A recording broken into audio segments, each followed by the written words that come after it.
الحمد للہ وکفیٰ والصلاة والسلام علی عبادہ الذین اصطفیٰ اما بعد فاعوذ باللہ من الشیطان الرجیم بسم اللہ الرحمن الرحیم وَإِذْ قَالَ رَبُّكَ لِلْمَلَائِكَةِ إِنِّي جَاعِلٌ فِي الْأَرْضِ خَلِيفَةً قَالُوا وَتَجْعَلُ فِيهَا مَنْ يُفْسِدُ فِيهَا وَيَسْفِكُ الدِّمَاءَ وَنَحْنُ نُسَبِّحُ بِحَمْدِكَ وَنُقَدِّسُ لَكَ قال انی اعلم ما لا تعلمون صدق اللہ العظیم رب اشرح لی صدری ویسر لی امری واحلل عقدۃ من لسانی یفقہوا قولی۔ جیسا کہ میں نے عرض کیا تھا، سورہ بقرہ کے پہلے 4 رکوع نہایت اہم ہیں، نہایت جامع ہیں۔ پہلے 2 رکوعوں میں 3 قسم کے انسانوں کی وضاحت کی گئی، 3 قسم کے کردار کے نقشے کھینچ دیے گئے۔ تیسرے رکوع میں قرآن مجید کی دعوت کا خلاصہ آ گیا، توحید فی العقیدہ، توحید فی العمل، یعنی عبادت اللہ کی، ایمان بالرسالت، قرآن مجید کو منزل من اللہ کلام ماننا۔ اس میں اگر شک ہے تو جو بھی چیلنج تھا، اگر واقعتاً تمہیں شک ہے، حقیقت میں شک نہیں ہے، لیکن جیسا کہ تم کہہ رہے ہو کہ تمہیں شک ہے تو کوشش کرو اس کے مقابلے کی ایک صورت بنا لاؤ۔ پھر آخرت، جنت اور دوزخ، ان دونوں کا تذکرہ ہو گیا۔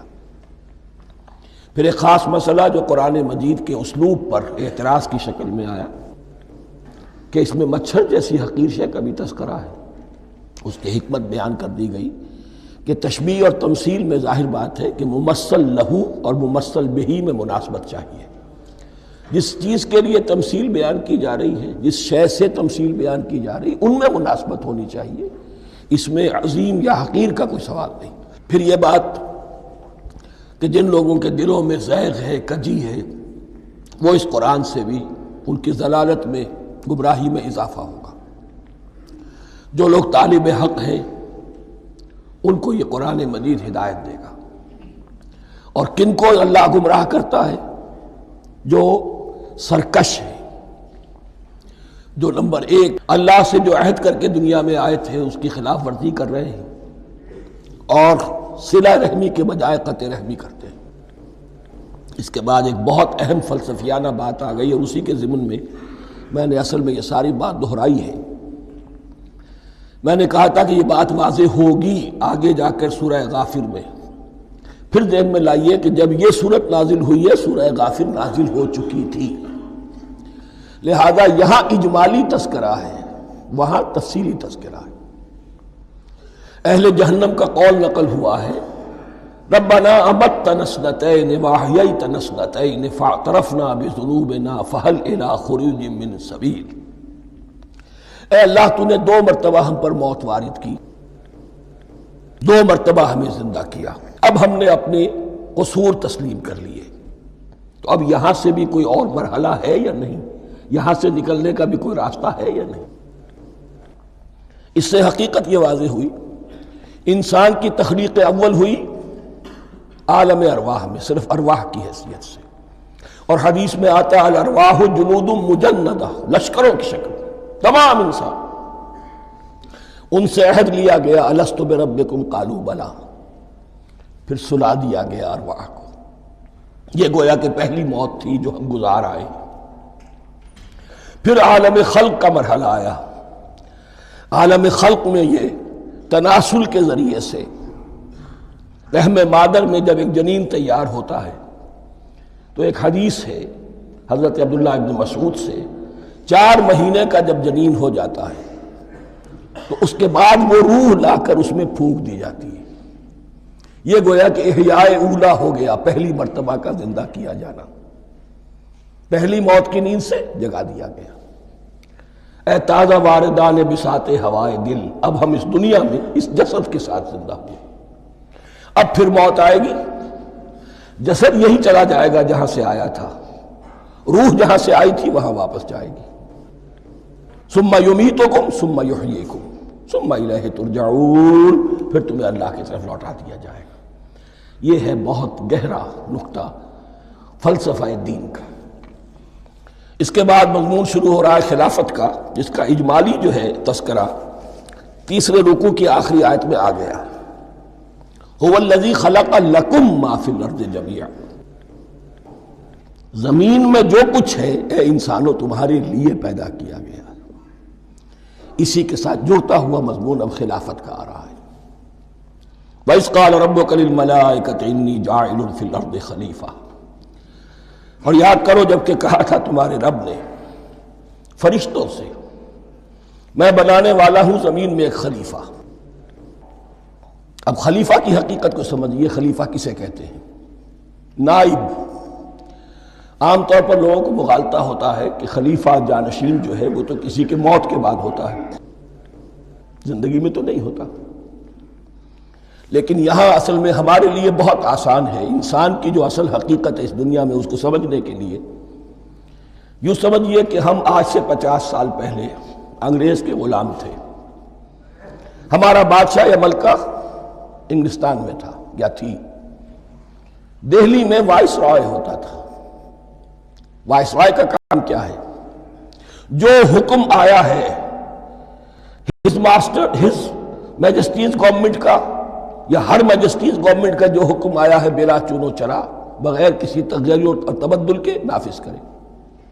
ہاں جہاں کوئی حکم وہاں سے نہیں ہے تو یہاں کے حالات میں بہترین اپنی رائے قائم کرے، غور و فکر کرے، یہاں کی مصلحتیں کیا ہے، جو چیز بھی امپائر کی مصلحت میں ہو اس کے مطابق فیصلہ کر سکتا ہے۔ بین ہی یہی رشتہ ہے، اللہ ہے لیکن اللہ نے اپنے آپ کو غیب کے پردے میں چھپا لیا ہے۔ زمین پر انسان ہے، اب انسان کا کام یہ ہے جو ہدایت آ رہی ہے اللہ کی طرف سے اس پر تو بے چون و چرا عمل کرے۔ جہاں کوئی ایکسپریس ہدایت نہیں ہے، کوئی واضح ہدایت نہیں ہے، وہاں اپنے بیسٹ ججمنٹ کو ایکسرسائز کرے، اسی کا نام اجتہاد ہے۔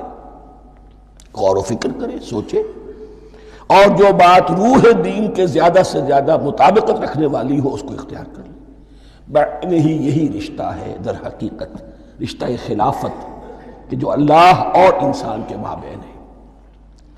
اب یہ جو دی گئی ہے یہ حیثیت تمام انسانوں کو دی گئی ہے، پوٹینشلی ہر انسان اللہ کا خلیفہ ہے، لیکن جو اللہ کا باغی ہو جائے، جو خود حاکمیت کا مدعی ہو گیا گویا کہ وہ باغی ہے۔ اب اگر شاہ جہان بادشاہ تھا، اس کا کوئی ولی عہد تھا، اور ولی عہد جو ہے صبر نہیں کر سکتا، اپنے باپ کی زندگی ہی میں بغاوت کر دیتا ہے، حکومت حاصل کرنا چاہتا ہے، تو اب وہ کیا ہے؟ واجب القتل ہے۔ جو لوگ بھی حاکمیت کے مدعی ہو گئے ویسے تو حقیقت واجب القتل ہے، لیکن دنیا میں مہلت دی ہے اللہ نے، یہ دار الامتحان ہے، فوراً قتل نہیں کرتا، فوراً ختم نہیں کرتا۔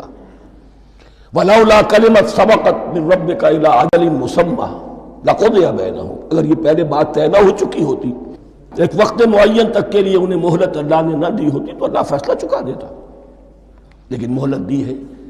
لیکن کم سے کم اتنی سزا ملتی ہے کہ اب وہ خلافت کے حق سے محروم کر دیے گئے۔ گویا کہ اب خلافت دنیا میں ہوگی خلافت المسلمین، صرف وہی شخص کہ جو اللہ کو مانے اپنا حاکم مطلق وہ خلافت کا اہل ہے۔ تو یہ چند باتیں خلافت کی اصل حقیقت کے ضمن میں یہیں پر سمجھ لیجیے۔ وَإِذْ قَالَ رَبُّكَ لِلْمَلَائِكَةِ إِنِّي جَاعِلٌ فِي الْأَرْضِ خَلِيفَةً قَالُوا وَتَجْعَلُ فِيهَا مَن يُفْسِدُ فِيهَا وَيَسْفِكُ الدِّمَاءَ وَنَحْنُ نُسَبِّحُ بِحَمْدِكَ وَنُقَدِّسُ لَكَ۔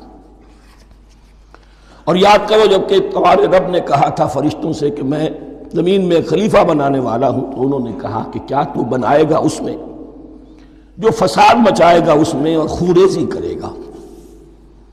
وَنَحْنُ نُسَبِّحُ بِحَمْدِكَ وَنُقَدِّسُ لَكَ، ہم آپ کی تسبیح اور تحمید اور آپ کی تقدیس میں لگے ہوئے ہیں۔ قَالَ إِنِّي أَعْلَمُ مَا لَا تَعْلَمُونَ، فرمایا میں جانتا ہوں جو تم نہیں جانتے۔ اب یہاں سوال پیدا ہوتا ہے کہ فرشتوں کو یہ گمان کیسے ہوا، یہ خیال کیسے ہوا؟ دو رائے ہیں اس میں۔ ایک تو یہ کہ انسان کی تخلیق سے پہلے اس دنیا میں جنات تھے اور انہیں بھی کچھ اللہ نے تھوڑا سا اختیار دیا تھا، اور انہوں نے یہاں فساد مچایا۔ انہی پر قیاس کرتے ہوئے فرشتوں نے سمجھا کہ انسان بھی پھر زمین میں فساد مچائے گا، خونریزی کرے گا۔ ایک دوسری اصولی بات یہ کہی گئی ہے کہ خلافت کا لفظ جب استعمال ہوا تو اس کے معنی ہے کہ کوئی نہ کوئی اختیار بھی ملے گا۔ جنات کے بارے میں خلافت کا لفظ کہیں نہیں آیا، انسان کے بارے میں آ رہا ہے۔ خلیفہ بالکل بے اختیار نہیں ہوتا، جیسا کہ میں نے عرض کیا، جہاں واضح حکم ہے تو اس کی تو تنفیذ، جہاں نہیں ہے وہاں اپنی رائے سے جتنا بھی بہتر سے بہتر سوچ سکتا ہو انسان رائے قائم کرے۔ یہ اختیار جو ہے، ظاہر بات ہے جہاں اختیار ہوگا صحیح استعمال ہونے کا بھی امکان ہے، غلط استعمال ہونے کا بھی امکان ہے۔ اختیار تو بلکہ یہ کہ آپ کا پولیٹیکل سائنس کا تو ایکسیم یہ ہے، authority turns to corrupt and absolute authority corrupts absolutely۔ تو ٹینڈنسی کرپشن کی ہوتی ہے اختیار کے اندر۔ اس بنا پر انہوں نے قیاس کیا کہ اس میں فساد ہوگا، خونریزی ہوگی۔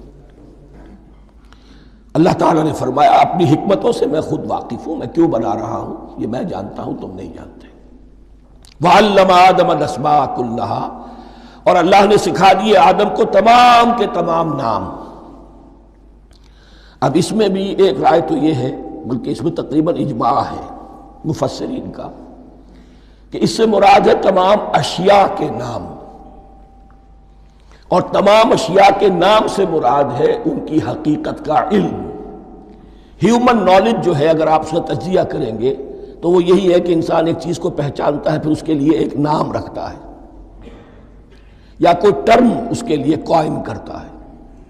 اس نام یا ٹرم اور اس کے حوالے سے، اصطلاح کے حوالے سے بہت سے حقائق کو اپنے ذہن کے اندر محفوظ کرتا ہے۔ تو گویا کہ ان علمہ آدم الاسماء کلہا، تمام نام سکھا دیے کل مادی کائنات کے اندر جو کچھ وجود میں آنے والا تھا، ان سب کی حقیقت سے پوٹینشلی حضرت آدم کو آگاہ کر دیا۔ یہ پوٹینشل علم ہے، ہیومن نالج، جو ایکوائرڈ نالج ہے، جو انسان کو سمع اور بصر اور اپنے اس دماغ کے کمپیوٹر کے ذریعے سے حاصل ہوتا ہے۔ ایک ہے ریویلڈ نالج جو اللہ وحی کے ذریعے سے بھیجتا ہے، ایک ہے ایکوائرڈ نالج، انسان خود علم حاصل کرتا ہے۔ اس نے آنکھوں سے دیکھا، کان سے سنا، نتیجہ نکالا، اور اس کمپیوٹر نے اس کو پروسیس کیا، اس نتیجے کو کہیں میموری کے اندر سٹور کر لیا۔ یہ کمپیوٹر ہے بہت بڑا۔ پھر کچھ اور دیکھا، کچھ اور سنا، کچھ چھو کر معلوم ہوا، کچھ چکھ کر معلوم ہوا، کچھ سونگھ کر معلوم ہوا، کوئی اور نتیجہ نکلا، اسے وہ پاس میموری کے ساتھ اس کو ٹیلی کیا اور نتیجہ نکالا۔ اس طرح رفتہ رفتہ ان السمع والبصر والفؤاد کل اولئک کان عنہ مسئولا، یہ ایکوائرڈ نالج تین چیزوں سے انسان کو حاصل ہو رہا ہے، سماعت، بصارت اور یہ عقل، جو فائدہ اخذ کرتی ہے، جو اس کو پروسیس کرتی ہے، اس تمام جو سینس ڈیٹا اس کو مہیا ہوتا ہے سینس آرگنز کے ذریعے سے۔ یہ علم ہے جو پوٹینشلی حضرت آدم کو دے دیا گیا۔ اس کی ایکسفولیشن ہو رہی ہے، اب درجہ بدرجہ وہ علم پھیل رہا ہے، بڑھ رہا ہے، اور بڑھتے بڑھتے کہاں تک پہنچے گا ہم کچھ نہیں کہہ سکتے۔ کہاں سے کہاں پہنچ گیا انسان۔ اس نصف صدی کے اندر علم انسانی میں جو ایکسپلوژن ہوا ہے، میں اور آپ اس کا تصور تک نہیں کر سکتے۔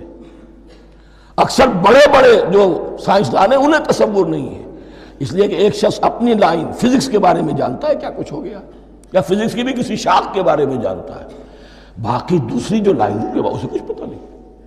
اسپیشلائزیشن کا دور ہے، لہذا جو ایکسپلوژن کہا جائے، دھماکہ ہوا ہے علم کا، اس کا کوئی اندازہ نہیں ہے ہمارے پاس، اور کس تیزی کے ساتھ وہ چیز آگے بڑھ رہی ہے، کس تیزی کے ساتھ ایک چیز آج جو ایجاد ہوئی چند دنوں کے اندر اندر اس کے بعد اس کا نیا کوئی ورشن آ جاتا ہے اور یہ چیز جو ہے آبسولیٹ ہو جاتی ہے۔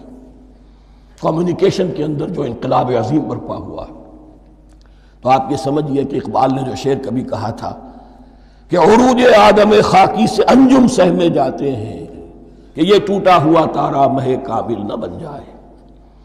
اور یہ مہ کامل بنے گا کب؟ جب دجال کی شکل اختیار کرے گا۔ دجال کون ہوگا؟ جو ان تمام قواعد طبیعہ کے اوپر قابو پا لے گا، جب چاہے گا جہاں چاہے گا بارش برسائے گا، رزق کے تمام خزانے اپنے ہاتھ میں لے لے گا، جو اس کے اوپر ایمان لائے گا اسی کو ملے گا، کسی اور کو نہیں ملے گا، اس کی آواز پوری دنیا میں سنائی دے گی، وہ چند دنوں کے اندر پوری دنیا کا چکر لگا لے گا۔ یہ ساری چیزیں جو حدیث میں دجال کے بارے میں آئی ہیں وہ اسی علم آدم ایکوائرڈ نالج کے اس حد کو پہنچ جانا کہ وہ ٹوٹل مسٹریز نیچر کی جو ہے وہ اس پر منکشف ہو جائے اور ان قواعد طبیعہ کو وہ ہارنس کر لے، قابو میں لے آئے اور انہیں استعمال کرے۔ کبھی جب ہمارے کسی بہت 200-300ویں کوئی پیڑھی میں کوئی ہمارے جد امجد ہوں گے جنہوں نے کوئی چٹان دیکھی کہ گری، پتھر پر پتھر ٹکرایا تو آگ اس میں سے شعلہ نکلا، اس کا یہ مشاہدہ کافی ہو گیا آگ پیدا کرنے کے لیے۔ پتھروں کو ٹکراؤ آگ پیدا کر لو، یہ اس دور کی سب سے بڑی ایجاد تھی، آگ، انرجی۔ اب وہ انرجی کہاں سے کہاں پہنچی، وہ آگ نے بھاپ کی شکل اختیار کی، پھر ہم نے بجلی ایجاد کی، اور کب کیا ہے ایٹمک انرجی ہے اور نہ معلوم کیا کیا ہے، اللہ اعلم۔ ان تمام چیزوں کا تعلق ہے خلافت ارضی کے ساتھ، لہذا فرشتوں کو جو بتایا گیا وہ یہ ہے کہ آدم کو علم بھی دیا جا رہا ہے، صرف اختیار ہی نہیں دیا جا رہا، علم دیا جا رہا ہے۔ وَعَلَّمَ آدَمَ الْأَسْمَاءَ كُلَّهَا ثُمَّ عَرَضَهُمْ عَلَى الْمَلَائِكَةِ، پھر ان تمام اشیاء کو پیش کیا فرشتوں کے سامنے۔ فَقَالَ أَنبِئُونِي بِأَسْمَاءِ هَؤُلَاءِ، اور فرمایا کہ مجھے بتاؤ ان چیزوں کے نام، ان کنتم صادقین، اگر تم سچے ہو۔ قالوا سبحانک لا علم لنا الا ما علمتنا، انہوں نے کہا پروردگار تو پاک ہے ہر نقص سے، ہر عیب سے، ہر ضعف سے، ہر احتیاج سے، مبرہ ہے، منزہ ہے، اعلیٰ ہے، ارفع ہے۔ لا علم لنا الا ما علمتنا، ہمیں کوئی علم حاصل نہیں سوائے اس کے جو تو نے ہمیں سکھا دیا ہے۔ اس کی تعبیر یہی بہتر معلوم ہوتی ہے کہ ملائکہ کی حیثیت در حقیقت اس کائناتی جو حکومت ہے اللہ کی، آفاقی حکومت، اس کے کارندوں کی ہے، یہ اس کے سول سرونٹس ہیں، تو ہر ایک کو صرف اس کے شعبے کے متعلق علم دیا گیا ہے، علم جامع نہیں ہے، تمام چیزوں کا علم یہ معلوم کرنے کی استعداد ان کے پاس نہیں ہے۔ کوئی فرشتہ فرض کیجئے بارش کے اوپر مامور ہے، کوئی پہاڑوں پر مامور ہے، جس کا ذکر سیرت میں آتا ہے کہ جب طائف میں حضور پر پتھراؤ ہوا ہے تو اس کے بعد ایک فرشتہ حاضر ہوا ہے کہ میں ملک الجبال ہوں، اللہ نے مجھے پہاڑوں پر مامور کیا ہوا ہے، آپ اگر فرمائیں تو جن لوگوں نے آپ کو ستایا ہے، یہ جو طائف جن دو پہاڑوں کے درمیان یہ وادی ہے، ان کو آپس میں ٹکرا دوں کہ یہ پس کر اور سرما بن جائے۔ آپ نے فرمایا نہیں، کیا عجب، اللہ تعالیٰ ان کی اگلی نسلوں کو ہدایت دے دے۔ تو فرشتے ہیں، کوئی پہاڑوں پر مامور ہے، کوئی کسی خدمت پر مامور ہے، ان کو علم دیا گیا ہے صرف انہی کی اپنی جو بھی فرائض منصبی ہیں ان کے شعبے سے متعلق، کل نہیں۔ جامعیت جو ہے علم کی وہ ہے کہ جو حضرت آدم علیہ السلام کو پوٹینشلی دے دی گئی اور جو اب بڑھتے بڑھتے ایک بہت جلاور درخت بن چکا۔ سبحانک لا علم لنا الا ما علمتنا انک انت العلیم الحکیم، یقیناً آپ ہی کی ذات ہے جو کل کے کل علم کی حامل ہے اور جس کے اوپر حکمت بھی، جس کی حکمت بھی کامل ہے، باقی تو ہر مخلوق میں سے ہر ایک کا علم ناقص رہے گا۔ العلیم، کل علم کا جاننے والا تو تو ہی ہے، الحکیم، کل حکمت وہ تو تیرے ہی پاس ہے۔ قال یا آدم انبئہم باسمائہم، اللہ نے فرمایا کہ آدم ان کو بتاؤ ان کے نام۔ فلما انباہم باسمائہم، تو جب انہوں نے بتا دیے ان کو، فرشتوں کو، ان کے نام، قال الم اقل لکم انی اعلم غیب السماوات والارض، تو اللہ نے فرمایا کہ میں نے کہا نہیں تھا کہ میں جانتا ہوں آسمانوں اور زمین کی تمام غائب چیزوں کو جو تمہاری نگاہوں سے بھی اوجھل ہے، غیب، میں ہر شے کا جاننے والا ہوں۔ وَأَعْلَمُ مَا تُبْدُونَ وَمَا كُنْتُمْ تَكْتُمُونَ، اور میں جانتا ہوں جو کچھ تم ظاہر کر رہے تھے اور جو کچھ تم چھپا رہے تھے۔ چھپانے میں محسوس ہوتا ہے کہ ان کی خواہش یہ تھی کہ خلافت ہمیں ملے، ہم خدام ادب ہیں، ہر وقت تسبیح و تحمید اور تقدیس میں مصروف ہیں، جو حکم ملتا ہے بجا لاتے ہیں، تو یہ خلافت کسی اور مخلوق کو کیوں ملے؟ یہاں صرف یہ اور بتا دوں کہ یہ چونکہ اب ایک تیسری مخلوق کا ذکر بھی بعد میں آئے گا، 3 صاحب تشخص مخلوقات ہیں اللہ کی، صاحب تشخص، صاحب شعور، جن میں میں کا شعور ہے، انا، میں۔ ایک ملائکہ ہے، ان کی تخلیق نور سے ہوئی ہے۔ ایک انسان ہے جن کی تخلیق گارے سے ہوئی ہے۔ ایک جنات ہیں جن کی تخلیق آگ سے ہوئی ہے۔ باقی حیوانات ہیں، ان میں شعور تو ہے، خود شعور ہی نہیں ہے۔ Self consciousness, there is a world of difference between consciousness and self consciousness. انسان جب دیکھتا ہے تو اس کو یہ بھی معلوم ہے میں دیکھ رہا ہوں۔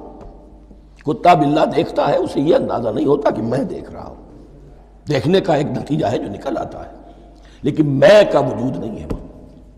یہ انا، سیلف، ایگو، یہ انسان میں ہے، جنات میں ہے، شعور میں، اور فرشتوں میں ہے۔ ایک نوری مخلوق، ایک ناری مخلوق، ایک زمین کے اس کرسٹ میں، یہ جو مٹی اور گارے، مٹی اور پانی کا جو ملغوبہ ہے گارے کی شکل میں، اس سے بنا ہے۔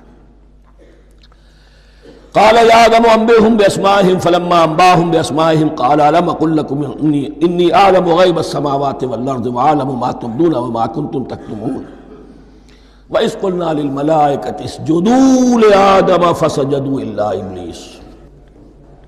اور یاد کرو جب کہ ہم نے کہا فرشتوں سے سجدہ کرو سب کے سب آدم کو، جھک جاؤ آدم کے سامنے، فسجدوا، ان سب نے سجدہ کیا، الا ابلیس، سوائے ابلیس کے۔ پہلی بات تو یہ سمجھیے کہ تمام ملائکہ کے سجدے کی ضرورت کیا تھی؟ کیا یہ صرف تعظیماً تھا؟ اور تعظیماً اگر تھا تو کیا آدم خاکی کی تعظیم تھی یا کسی اور شے کی تعظیم تھی؟ مکی صورتوں میں یہ بات 2 جگہ واضح کی گئی ہے۔ فَإِذَا سَوَّيْتُهُ وَنَفَخْتُ فِيهِ مِن رُوحِي فَقَعُوا لَهُ سَاجِدِينَ، جب میں اس آدم کی تخلیق مکمل کر لوں اور اس میں اپنی روح میں سے پھونک دوں، تب گر پڑنا اس کے سامنے سجدے میں۔ تعظیم اگر ہے تو آدم خاکی کی نہیں ہے، اس کے اندر جو ڈیوائن ایلیمنٹ ہے، جو ڈیوائن سپارک ہے، جو روح ربانی ہے، میری روح، اس کی ہے۔ اور نمبر 2، اس کی حکمت کیا ہے، علت کیا ہے، غرض و غایت کیا ہے؟ جیسا کہ میں نے عرض کیا، اس کائنات کی اس حکومت کے کارندے تو وہ ہیں۔ خلیفہ بنایا جا رہا انسان کو، جب تک یہ ساری سول سروس اس کے تابع نہ ہو، خلافت کیسے کرے گا؟ دیکھیے میں جانا چاہتا ہوں، چوری کرنے کے لیے جانا چاہتا ہوں، راستے میں کتنے فیکٹرز ہوں گے، کتنے فزیکل فینومینا ہوں گے۔ میں چلنا چاہتا ہوں، میں زمین کو دھکیلتا ہوں، زمین مجھے دھکیلتی ہے، زمین مجھے نہ دھکیلے تو میں کیسے چلوں گا؟ یہ پوری کائنات جو ہے، یہ جب ہم کو ارادہ کرتے ہیں اور کوئی فعل کرتے ہیں تو اس فعل کے پورے ہونے میں، اس کے ظہور میں نہ معلوم کون کون سے ایلیمنٹس ہیں، کون کون سی فورسز آف دی نیچر ہیں جو ہمارے ساتھ موافقت کرتی ہے تو ہم وہ کام کر سکتے ہیں۔ اور ان سب پر فرشتے مامور ہیں، ہر ایک کی اپنی ڈومین ہے۔ اگر وہ تابع نہ ہوں تو خلافت کی کوئی معنی نہیں۔ خلافت دی گئی ہے، یہ ادھر جانا چاہتا ہے جانے دو، یہ نماز کے لیے مسجد میں جانا چاہتا ہے جانے دو، یہ چوری کے لیے نکلا ہے نکلنے دو، اس لیے کہ اس کو جو اختیار دیا گیا ہے، اس کے اختیار کے استعمال میں یہ تمام جو قوتیں ہیں وہ اس کے ساتھ موافقت کرتی ہیں، تب اس کا کوئی ارادہ، وہ اچھا ہو یا برا، وہ پایہ تکمیل کو پہنچ سکتا ہے۔ یہ گویا کہ سبارڈینیشن اس کے لیے سمبل کہ تمام فرشتوں کو جھکا دیا گیا۔ البتہ اس آیت میں ایک مغالطہ پیدا ہوتا ہے، الا ابلیس، سوائے ابلیس کے۔ مغالطہ یہ پیدا ہوتا ہے کہ شاید وہ بھی فرشتہ تھا، اس لیے کہ حکم تو فرشتوں کو دیا گیا تھا۔ پھر نوٹ کیجئے، اس سے پہلے، بہت پہلے سورہ کہف نازل ہو چکی ہے، اور سورہ کہف میں فرما دیا گیا ہے کان من الجن ففسق عن امر ربی، وہ جن تھا پس اس نے سرکشی کی اپنے رب کے حکم سے۔ فرشتے کی شان یہ نہیں ہے، وہ اللہ کے کسی حکم کی سرتابی نہیں کرتا۔ لا یعصون اللہ ما امرہم ویفعلون ما یؤمرون، وہ اللہ کے کسی حکم کی نافرمانی نہیں کرتے اور جو حکم ملتا ہے بجا لاتے ہیں۔ یہ جنات کے اندر اختیار تھا، جیسے اختیار انسانوں کو دیا گیا ہے۔ جنات میں نیک بھی ہیں، بد بھی ہیں، اعلیٰ بھی ہیں، ادنا بھی ہیں، جیسے انسانوں میں۔ لیکن یہ عزازیل جو جن تھا، علم اور عبادت دونوں کے اعتبار سے بہت بلند ہو گیا تھا، اور یہ فرشتوں کا یوں سمجھیے کہ ہم نشین، فرشتوں کے ساتھ اس طور سے شامل، جیسے بہت سے انسان بھی اگر اپنی بندگی میں، زہد میں، عبادت میں، نیکی میں ترقی کریں تو ان کا ملأ اعلیٰ کے ساتھ، عالم ارواح کے ساتھ، عالم ملائکہ کے ساتھ ایک رابطہ قائم ہوتا ہے۔ اسی طریقے سے وہ جو عزازیل تھا، جن ہونے کے باوجود اپنی نیکی، عبادت، پارسائی اور اپنے علم میں فرشتوں سے بہت آگے تھا، اس لیے معلم الملکوت کی شکل اختیار کر چکا تھا۔ اس کو اپنی زوم تھا، یہ بات جیسا کہ میں نے عرض کیا 7 مرتبہ قرآن میں یہ بات آئی ہے، قصہ ابلیس و آدم، کہ فرشتوں کو حکم ہوا کہ سجدہ کرو، سب جھک گئے، ابلیس نے سجدے سے انکار کر دیا 7 مرتبہ۔ یہ 7ویں مرتبہ ہے جو ہم پڑھ رہے ہیں، مصحف میں پہلی مرتبہ آ رہا ہے، ترتیب نزول میں 7ویں مرتبہ آ رہا ہے۔ یہ آدم و ابلیس کا قصہ اس سے آگے سورہ اعراف میں آئے گا، پھر سورہ ہجر میں آئے گا، سورہ بنی اسرائیل میں آئے گا، سورہ کہف میں آئے گا، سورہ طٰہٰ میں آئے گا، سورہ صاد میں آئے گا، 6 مرتبہ مکی قرآن میں، 1 مرتبہ یہاں۔ تو یہاں اشارہ نہیں کیا، اس لیے مغالطہ ہو سکتا ہے، لیکن یہ کہ سورہ کہف میں آپ کو بتا چکا ہوں کان من الجن ففسق عن امر ربی، اس نے اپنے رب کے حکم سے سرتابی۔ ابلیس اس کا صفاتی نام ہے اب، اس لیے کہ اب لسیبلسو کے معنی ہوتے ہیں مایوس ہو جانا، یہ اللہ کی رحمت سے بالکل مایوس ہے،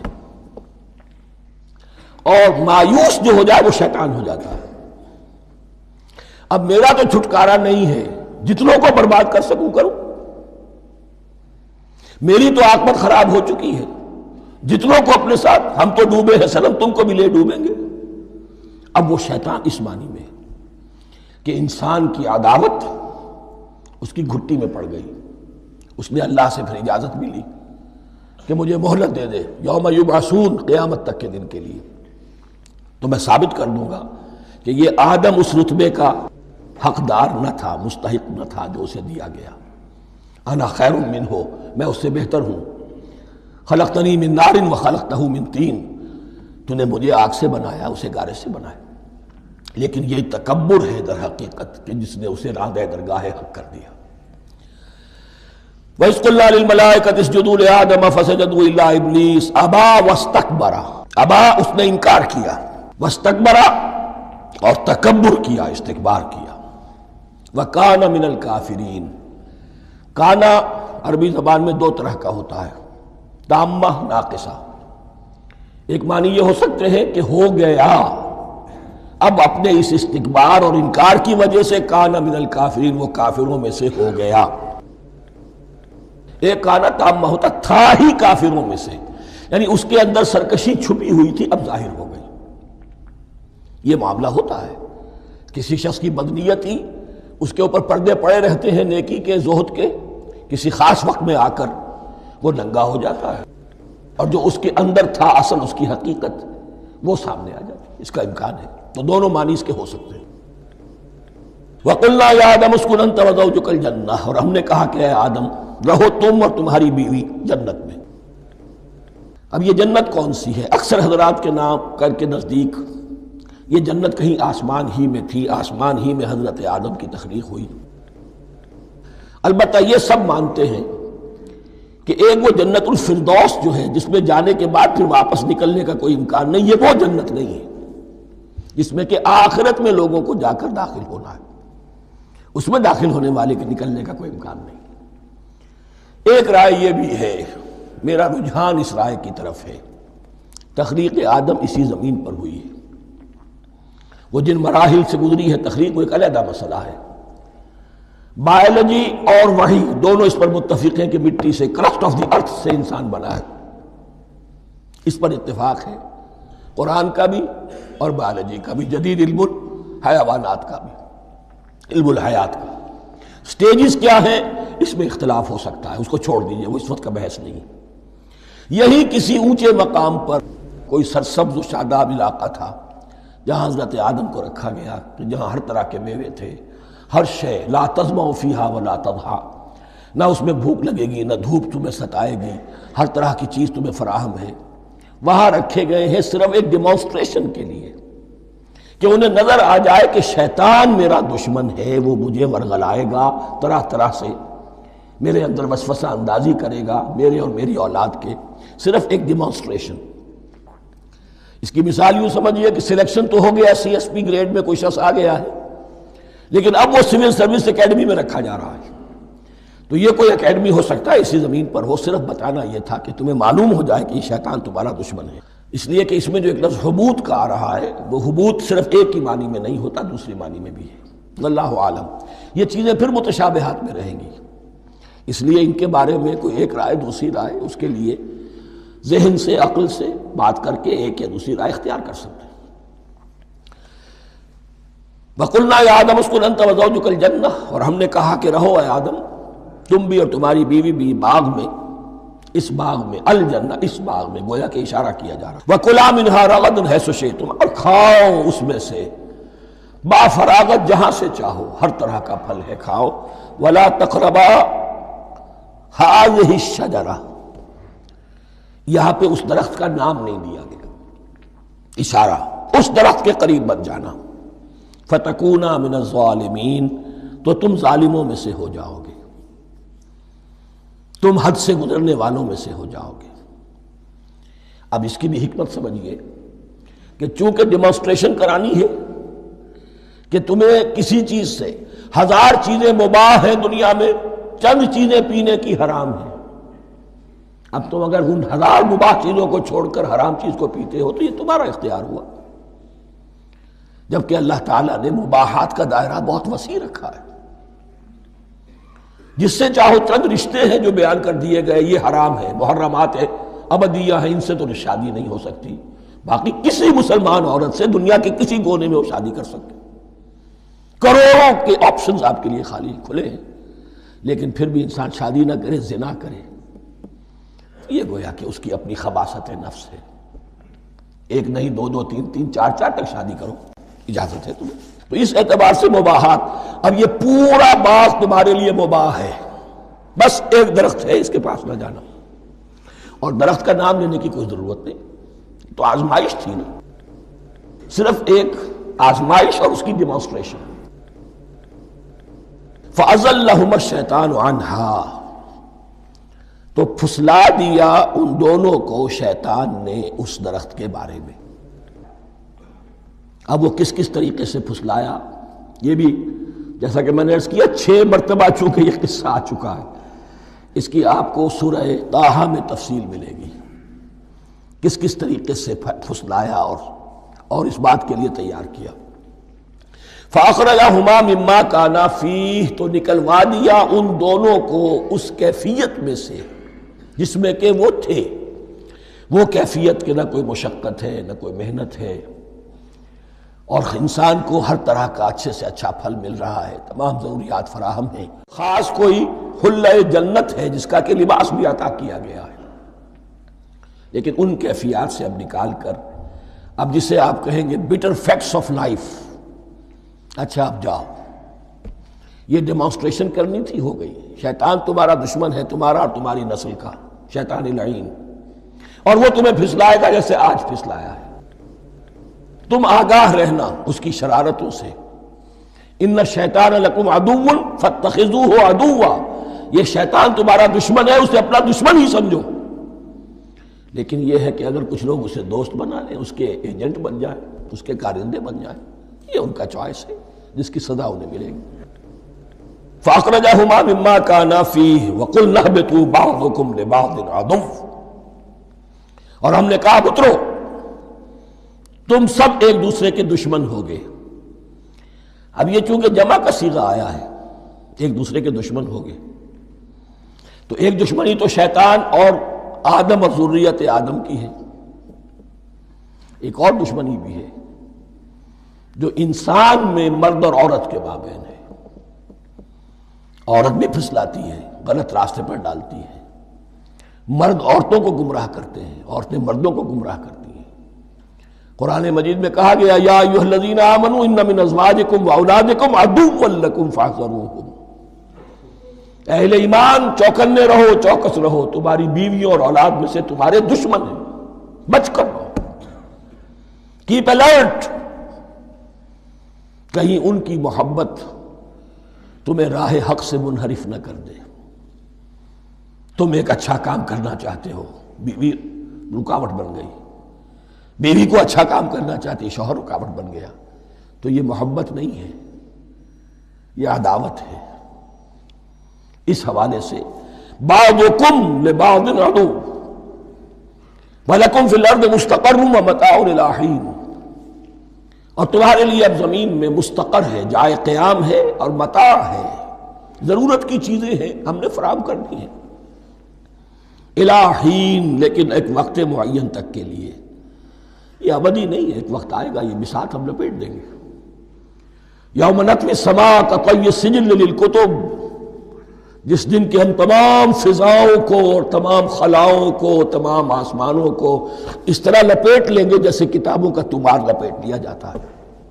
ایک وقت آئے گا، یہ تخلیق الی اجل مسمى ہے، الی حین ہے۔ فتلقى آدم من ربہ کلمات فتاب علیہ، تو سیکھ لیے، حاصل کر لیے آدم نے اپنے رب سے کچھ کلمات، تو اللہ نے ان کی توبہ قبول کر لی۔ اب اس کی وضاحت سورہ اعراف میں ہے، یہ تو چونکہ پس منظر میں وہ 2/3 قرآن موجود ہے، اس کی وضاحت کیا ہے کہ حضرت آدم میں سخت پشیمانی پیدا ہوئی ہے، میں نے کیا کیا، مجھ سے خطا سرزد ہو گئی، اللہ کے حکم کی میں نے خلاف ورزی کی، لیکن ان کے پاس الفاظ نہیں تھے کن الفاظ میں اللہ سے استغفار کریں، کن الفاظ میں اللہ سے معافی چاہیں۔ اللہ کی رحمت یہ ہوئی کہ اللہ نے الفاظ انہیں خود تلقین فرما دی۔ یہ اللہ کی شان رحیمی ہے۔ اصل شے جو ہے وہ انسان کے اندر گناہ پر ندامت کا پیدا ہو جانا ہے، یہ اصل توبہ ہے۔ علامہ اقبال نے جو بڑی اپنی آغاز عنفوان شباب میں جو اشعار کہے تھے، ان میں سے ایک شعر کو سن کر پھڑک اٹھے تھے اس وقت کے اساتذہ بھی۔ موتی سمجھ کے شان کریمی نے چن لیے، قطرے جو تھے میرے عرق انفعال کے، انفعال کہتے ہیں شرمندگی کو، شرمندگی سے میری پیشانی پر جو پسینے کے قطرے نمودار ہو گئے، میرے پروردگار کو وہ اتنے عزیز ہوئے، اس نے انہیں موتی کی طرح چن لیا۔ موتی سمجھ کے شان کریمی نے چن لیے، قطرے جو تھے میرے عرق انفعال کے، تو فتلقى آدم من ربہ کلمات، ان پر پچھتاوا ہوا، ندامت ہوئی، اللہ نے انہیں الفاظ، وہ الفاظ کیا تھے وہ سورہ اعراف میں ہیں، ربنا ظلمنا انفسنا وان لم تغفر لنا وترحمنا لنکونن من الخاسرین، اے اللہ ہم نے اپنی جانوں پر ظلم کیا ہے، اور اگر تو نے ہمیں بخش نہ دیا اور رحم نہ فرمایا تو ہم تو خسارہ والوں میں ہو جائیں گے، تباہ ہو جائیں گے، برباد ہو جائیں گے۔ یہی پر فوری تقابل موجود ہے۔ غلطی ابلیس سے بھی ہوئی، حکم سے سرتابی ہوئی، لیکن اس پر ندامت نہیں ہوئی، تکبر کی بنا پر اور اکڑ گیا، انا خیر منہ۔ غلطی آدم سے بھی ہوئی، نافرمانی ہوئی، لیکن اس پر پشیمان ہوئے اور توبہ کی۔ وہ شیطنت ہے، یہ آدمیت ہے، ورنہ کوئی انسان گناہ سے اور معصیت سے مبرہ نہیں ہے۔ حضور کی ایک حدیث ہے، کل بنی آدم کلکم خطاؤون، کل بنی آدم خطاؤون وخیر الخطائین التوابون، آدم کے تمام اولاد، تمام انسان خطا کار ہیں، ان خطا کاروں میں بہتر وہ ہیں، اچھے وہ ہیں جو توبہ کرتے ہیں۔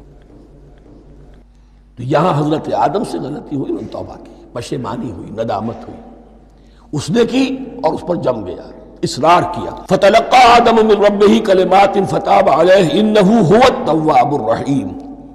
یقیناً وہی تو ہے بہت توبہ کو قبول فرمانے والا اور بہت رحم فرمانے والا. یہ نوٹ کیجئے گا توبہ کا لفظ دونوں طرف سے آتا ہے. بندہ بھی تواب وخیر الخطائین التوابون. تواب بندے بھی ہو گئے، تواب اللہ بھی ہے. اس کی اصل حقیقت کیا ہے؟ بندے نے خطا کی اور دور ہو گیا اللہ سے.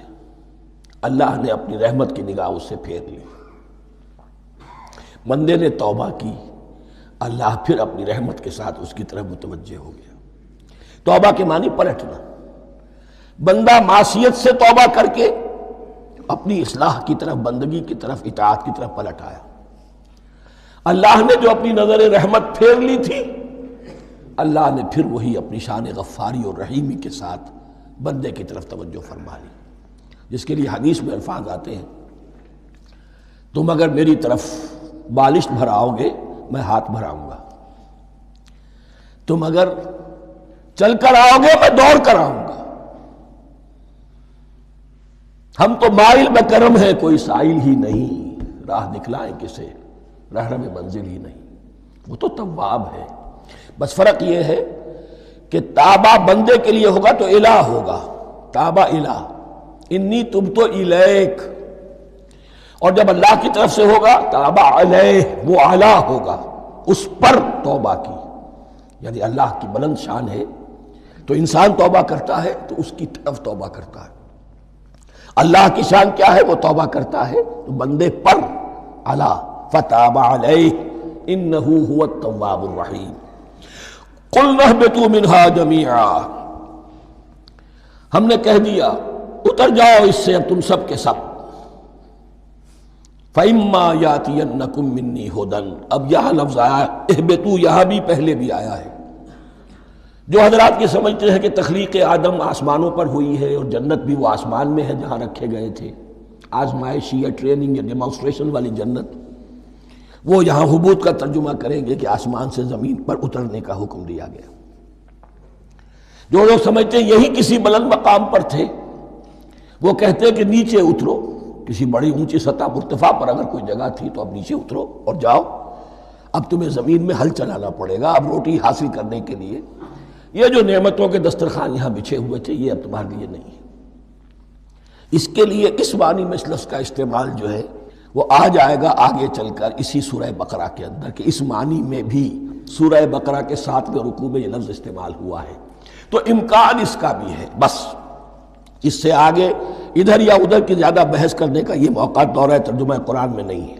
قُلْ اهْبِطُوا مِنْهَا جَمِيعًا فَإِمَّا يَأْتِيَنَّكُم مِّنِّي هُدًى فَمَن تَبِعَ هُدَايَ فَلَا خَوْفٌ عَلَيْهِمْ وَلَا هُمْ يَحْزَنُونَ. تو جب بھی آئے گی تمہارے پاس میری جانب سے کوئی ہدایت، تو جو کوئی میری ہدایت کی پیروی کرے گا اس کے لیے نہ خوف ہوگا اور نہ وہ حزن سے دوچار ہوگے. یہ ہے علم انسانی کا دوسرا گوشہ، ریویلڈ نالج. اس چوتھے رکوع کی جو حسن ہے اسے دیکھیے. شروع میں ایکوائرڈ نالج کا ذکر ہے جو پوٹینشلی حضرت آدم کی ذات میں رکھ دیا گیا اور جو انسان نے پھر اپنی محنت سے ان السمع والبصر والفؤاد اس کے ذریعے سے آگے بڑھایا. یہ علم ہے چل رہا ہے. آج مغربی اقوام ہم سے بہت آگے ہیں.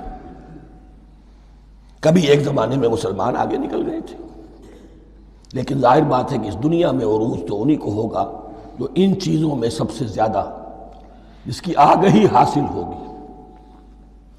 البتہ ایک علم وہ ہے جو آسمان سے نازل ہوتا ہے، یہ گیون ہے، ریویلڈ نالج ہے، یہ وحی ہے.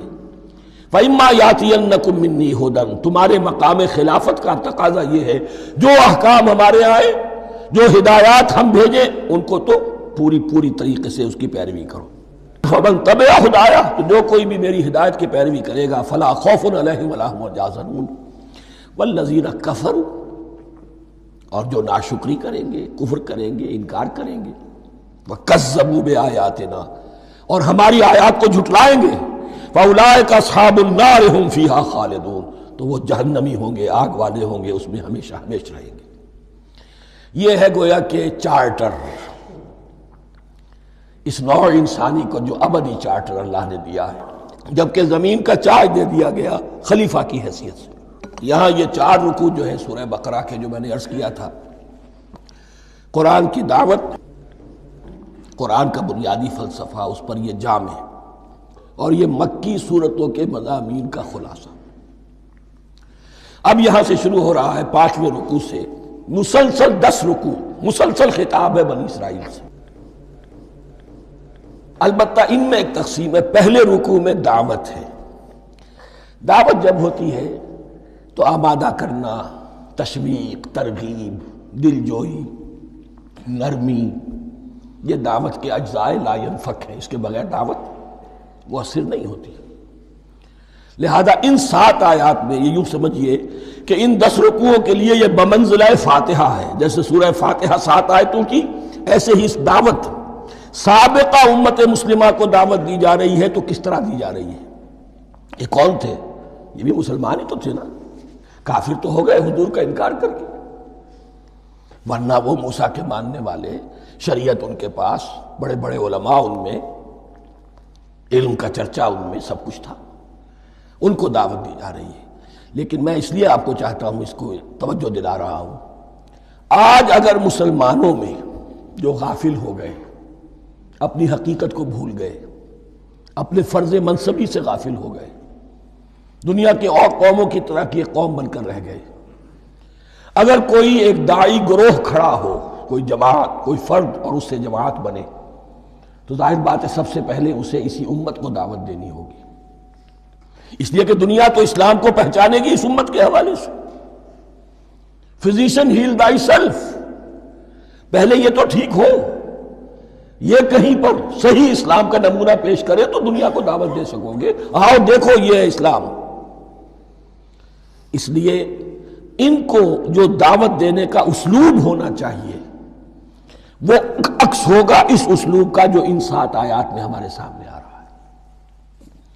یا بنی اسرائیل اذکروا نعمتی التی انعمت علیکم، اے بنی اسرائیل، اسرائیل کو سمجھ لیجئے یہ مرکب لفظ ہے، اسر اسی سے اسیر بنا ہے، اسیر جو کسی کا قیدی ہوتا ہے، ایل عبرانی میں اللہ کے لیے ہے، اور اسرائیل کا ترجمہ ہے عبداللہ، اللہ کا غلام، اللہ کے ساتھ بندھا ہوا اس کی اطاعت کے قلاتے کے اندر۔ تو یہ اسرائیل یہ لقب ہے حضرت یعقوب علیہ السلام کا، ان کے 12 بیٹے تھے، 12 بیٹوں سے جو نسل چلی وہ بنی اسرائیل ہے، انہی میں حضرت موسیٰ کی بعثت ہوئی اور تورات انہیں دی گئی، پھر یہ ایک بہت بڑی امت بنے۔ ان پر 4 ادوار آ چکے تھے قرآن مجید کے نزول کے وقت، 2 مرتبہ اللہ کی رحمت کی بارشیں ہوئیں، انہیں عروج نصیب ہوا، 2 مرتبہ ان کو دنیا پرستی، شہوت پرستی، اللہ کے احکام کو پس و پیش ڈال دینے کی سزا میں عذاب کے کوڑے ان پر برسے۔ اس کا ذکر آئے گا سورہ بنی اسرائیل کے پہلے رکوع میں۔ اس وقت جب کہ قرآن نازل ہو رہا ہے، اس وقت وہ اپنے اس زوال کے دور میں تھے۔ حال یہ تھا کہ حضور صلی اللہ علیہ وسلم کی بعثت سے پہلے ہی 2nd ٹیمپل بھی شہید کیا جا چکا تھا، گرایا جا چکا تھا۔ حضرت سلیمان نے جو بنایا تھا ہیکل سلیمانی، جس کو یہ 1st ٹیمپل کہتے ہیں، اسے نیبوکدنضر نے گرا دیا تھا حضرت مسیح سے بھی کئی 100 سال پہلے۔ لیکن اس کے بعد پھر یہ رومنز نے سن 70 عیسوی میں حضور کی ولادت سے 500 برس پہلے ان کا یہ یروشلم تباہ و برباد ہوا، اس میں لوگوں کو قتل کیا گیا، قتل عام ہوا، اور 2nd ٹیمپل جو ہے وہ بھی گرا دیا گیا، جو اب تک گرا پڑا ہوا ہے۔ صرف ایک ویلنگ وال ہے جس کے پاس جا کر یہودی جو ہے ماتم کر لیتے ہیں، روتے ہیں، اور اب وہ بنانے پر تلے ہوئے ہیں اپنا 3rd ٹیمپل، اس کے نقشے بن چکے ہیں، بلو پرنٹ بن چکے ہیں۔ لیکن بہرحال جس وقت قرآن نازل ہو رہا تھا یہ بہت ہی پستی میں تھے۔ اس کے بارے میں فرمایا، اے بنی اسرائیل ذرا یاد کرو میرے اس انعام کو جو تم پر ہوا۔ وہ انعام کیا ہے؟ میں نے تمہیں اپنی کتاب دی، نبوت سے سرفراز فرمایا، اپنی شریعت تمہیں عطا فرمائی، تمہیں داؤد، تمہارے اندر داؤد اور سلیمان جیسے بادشاہ اٹھائے جو بادشاہ بھی تھے، نبی بھی تھے۔ وَأَوْفُوا بِعَهْدِي، اور میرے وعدے کو پورا کرو تاکہ میں بھی اپنے وعدے کو پورا کروں۔ یہ وعدہ ہے جو کتاب استثناء جو ہے اولڈ ٹیسٹمنٹ کی، ڈیوٹرانومی، اس کے 18ویں باب کی آیت نمبر 18 اور 19 میں ہے۔ حضرت موسیٰ سے خطاب کر کے اس میں اللہ نے یہ الفاظ فرمائے، میں ان کے بھائیوں میں سے تیرے مانند ایک نبی برپا کروں گا اور اس کے منہ میں اپنا کلام ڈالوں گا، اور وہ وہی کچھ بتائے گا جو میں اس سے کہوں گا۔ یہ گویا کہ حضرت موسیٰ علیہ السلام کی امت کو بتایا جا رہا تھا کہ نبی آخر الزماں آئیں گے اور تمہیں انہیں قبول کرنا ہے۔ قرآن مجید میں اس کا بڑا تفصیلی ذکر سورہ اعراف میں آئے گا انشاءاللہ، لیکن یہاں فرمایا اوفوا بعہدی اوف بعہدکم، تم میرا عہد پورا کرو، میرے اس نبی کو تسلیم کرو، اس پر ایمان لاؤ، اس پر کی صدا پر لبیک کہو، تو میں تمہیں میرے انعام و اکرام اور بڑھتے چلے جائیں گے۔ وَإِيَّايَ فَارْهَبُونَ، اور صرف مجھ سے ڈرو۔ وَآمِنُوا بِمَا أَنزَلْتُ مُصَدِّقًا لِمَا مَعَكُمْ، اور ایمان لاؤ اس پر جو میں نے نازل کیا ہے، جو تمہارے پاس جو تورات ہے اس کی تصدیق کرتے ہوئے آیا ہے۔ اس کے دو معنی ہے، ایک تو قرآن تصدیق کرتا ہے تورات کی اور انجیل کی، فیہا ہدی و نور، فیہ ہدی و نور، اور دوسرے یہ کہ قرآن اور محمد صلی اللہ علیہ وسلم ان پیشین گوئیوں کے مصداق بن کر آئے ہیں جو تورات میں تھی، ورنہ وہ پیشین گوئیاں جھوٹی ثابت ہوتی۔ ان کے مصداق کون ہے؟ قرآن اور محمد صلی اللہ علیہ وسلم۔ یہ دونوں معنی اس کے ہیں۔ وَآمِنُوا بِمَا أَنزَلْتُ مُصَدِّقًا لِمَا مَعَكُمْ وَلَا تَكُونُوا أَوَّلَ كَافِرٍ بِهِ، اور دیکھو تم ہی سب سے پہلے ان کا کفر کرنے والے نہ بن جاؤ۔ تمہیں تو سب کچھ معلوم تھا، تم تو منتظر تھے، تم تو آخری نبی کے انتظار میں تھے اور ان کے حوالے سے دعائیں کیا کرتے تھے کہ اللہ اس نبی آخر الزمان کے واسطے سے ہماری مدد فرما اور کافروں کے مقابلے میں ہمیں فتح عطا فرما۔ یہ آئے گا آگے چل کر اسی سورہ بقرہ کے اندر۔ لیکن اب تم ہی سب سے بڑھ کر کافر ہو گئے، تم ہی سب سے بڑھ کر دشمن ہو گئے۔ وَلَا تَكُونُوا أَوَّلَ كَافِرٍ بِهِ وَلَا تَشْتَرُوا بِآيَاتِي ثَمَنًا قَلِيلًا، اور دیکھو میری ان آیات کے عوض حقیر سی قیمت قبول نہ کرو۔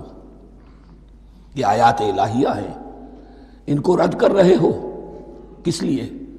ہماری مسندیں، ہماری حیثیت، ہماری چودراہٹیں، کہیں ان پر کوئی آنچ نہ آ جائے۔ حقیر سی چیزیں، یہ صرف اس دنیا کا سامان، اس کے سوا کچھ نہیں۔ وَلَا تَشْتَرُوا بِآيَاتِي ثَمَنًا قَلِيلًا وَإِيَّايَ فَاتَّقُونِ، اور صرف مجھ سے تقوی اختیار کرو، میرا تقوی اختیار کرو۔ وَلَا تَلْبِسُوا الْحَقَّ بِالْبَاطِلِ وَتَكْتُمُوا الْحَقَّ وَأَنْتُمْ تَعْلَمُونَ، اور نہ گڈمڈ کرو حق کے ساتھ باطل کو، اور مت چھپاؤ حق کو، درا حالے کہ تم جانتے ہو۔ یہ بات اچھی طرح نوٹ کر لیجیے، جانتے بوجھتے کرنا، ایک ہے مغالطے میں کرنا، وہ ضلالت ہے، گمراہی ہے۔ ایک جان بوجھ کر کرنا، حق کو پہچان کر اسے رد کرنا، یہ پھر اللہ تعالیٰ کے غضب کو دعوت دینا ہے، ریت آف اللہ، اس کی غضب کو دعوت دینا ہے کہ حق کو پہچان کر اس کی نفی کی جائے۔ وَأَنْتُمْ تَعْلَمُونَ، علماء یہود قرآن مجید میں آگے چل کر آئے گا، ایسے پہچانتے تھے محمد کو اور قرآن کو جیسے اپنے بیٹوں کو، یعرفونہ کما یعرفون ابناہم، ایسے پہچانتے جیسے اپنے بیٹوں۔ وَأَقِیمُوا الصَّلَاةَ وَآتُوا الزَّکَاةَ، دیکھو نماز قائم کرو، زکوٰۃ ادا کرو۔ وَارْکَعُوا مَعَ الرَّاکِعِینَ، اور جھکنے والوں کے ساتھ جھکو۔ یہ اول تو رکوع کو انہوں نے اپنے ہاں سے خارج کر دیا تھا، ثانیاً باجماعت نماز ان کے ہاں ختم ہو گئی تھی۔ وَارْکَعُوا مَعَ الرَّاکِعِینَ، جماعت باجماعت نماز کی طرف اشارہ ہے۔ أَتَأْمُرُونَ النَّاسَ بِالْبِرِّ وَتَنْسَوْنَ أَنفُسَكُمْ، کیا تم لوگوں کو نیکی کا حکم دیتے ہو، تقویٰ کی، پارسائی کی تعلیم دیتے ہو؟ میں کہہ رہا ہوں نا کہ اصل میں مخاطب کون ہے؟ علماء یہود۔ اس آیت سے ثابت ہو گیا عالم ہمارا بھی جب بھی کھڑا ہوگا اونچے سے اونچا آواز کہے گا، اعلیٰ سے اعلیٰ بات کہے گا، اکثر و بیشتر کا حال یہ ہے کہ ان کا اپنا کردار دیکھیے تو کوئی مناسبت ہی نہیں اس سے کہ جو وہ بات کہہ رہا ہے، جو لوگوں کو دعوت دے رہا ہے اس پر خود عمل نہیں۔ تو یہی در حقیقت علماء یہود کا کردار بن چکا تھا۔ اَتَأْمُرُونَ النَّاسَ بِالْبِرِّ وَتَنْسَوْنَ أَنفُسَكُمْ، کیا تم لوگوں کو نیکی کا حکم دیتے ہو اور خود اپنے آپ کو بھول جاتے ہو؟ وَأَنْتُمْ تَتْلُونَ الْكِتَابَ، اور یہ سب کچھ تم کر رہے ہو اس حال میں کہ کتاب پڑھتے بھی ہو، تورات پڑھتے ہو، صاحب تورات ہو۔ ہمارے بھی بہت سے علماء کا علماء سو جنہیں ہم کہتے ہیں حال یہ ہو چکا ہے، خود بدلتے نہیں قرآن کو بدل دیتے ہیں، ہوئے کس درجہ فقیہان حکم بے توفیق۔ جو صورتحال ہے صرف قرآن کا متن بچا ہوا ہے، اس کے مفہوم میں، اس کی تفسیر میں، اس کے ترجمے میں تو تحریفیں موجود ہیں، بڑی بڑی تحریفیں موجود ہیں، متن بچا ہوا ہے، وہ اس لیے کہ اللہ تعالیٰ نے اس کی حفاظت کا ذمہ لیا ہے۔ وَاسْتَعِینُوا بِالصَّبْرِ وَالصَّلَاةِ، اور مدد حاصل کرو دو چیزوں سے، صبر اور نماز۔ یہ صبر کا لفظ یہاں پر بہت قیمتی ہے، بہت بامانی ہے۔ علماء سو کیوں وجود میں آتے ہیں؟ جب وہ دنیا کے کتے بن جائیں گے تو وہ دین کو بدنام کرنے والے ہوں گے۔ بظاہر دینی مناسب ہیں لیکن اصل میں ان کے پردے میں دنیا داری کی جا رہی ہے، صبر نہیں۔ بس صبر کے ساتھ اور نماز کے ساتھ، اس لیے کہ آپ صحیح راستے پر آئیں گے۔ اگر کوئی عالم دین لوگوں پر تنقید کرے گا، لولا ینہاہم الربانیون والاحبار، کیوں نہیں روکتے ان کے علماء اور ان کے اولیاء اور صوفیاء ان کو حرام کھانے سے اور جھوٹ بولنے سے؟ اگر کوئی شخص روکے گا اس کو پھر نذرانے تو نہیں ملیں گی، اس کی خدمتیں تو نہیں ہوں گی۔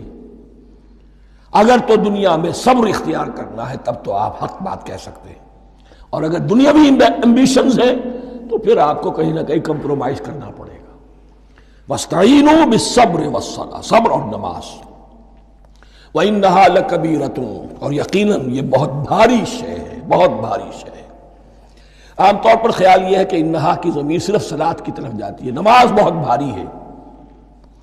ایک رائے یہ ہے کہ نہیں، یہ پورے طرز عمل کی طرف جا رہی ہے۔ یہ طرز عمل کہ خود صبر کرو، اس دنیا میں صبر کرو، دنیا اور دنیا کے متعلقات میں کم سے کم پر قانع ہو جاؤ، اور حق کا بول بالا کرنے کے لیے میدان میں آ جاؤ، یہ طرز عمل۔ اور اس میں پھر نماز، الصلاۃ عماد الدین۔ وَإِنَّهَا لَكَبِيرَةٌ إِلَّا عَلَى الْخَاشِعِينَ، یہ یقیناً بہت بھاری چیز ہے، یہ روش، یہ رویہ بھی بہت بھاری اور نماز بھی بہت بھاری ہے، سوائے ان خشوع رکھنے والوں کے، ڈرنے والوں کے، جن کے دل جھک گئے ہیں اللہ کے سامنے۔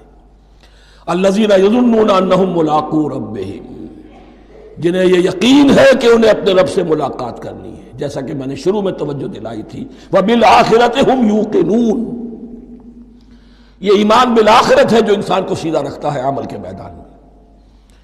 الذین یظنون انہم ملاقو ربہم وانہم الیہ راجعون، اور جنہیں یہ یقین ہے کہ بالآخر اسی کی طرف ہمیں لوٹنا ہے۔ بارک اللہ لی ولکم فی